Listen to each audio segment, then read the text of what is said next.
Extra over acting చెయ్యాలి కాజల్, అప్పుడే కానీ ఎవడు చూడడు దేకడు.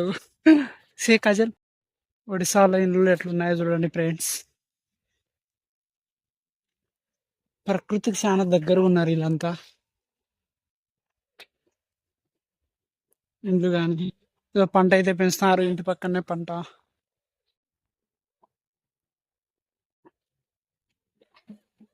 కుక్కలు అయితే అడుస్తున్నాయి ఫ్రెండ్స్. ఎవరి నా కొడుకులు అని కొత్త వాళ్ళంతా.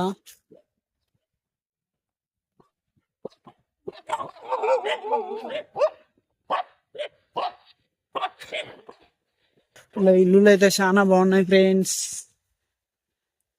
Nice sunset. పిల్లలు అయితే ఆడుకుంటున్నారు మేడ మీద, లేదా చేస్తున్నారు ఇలా కింద.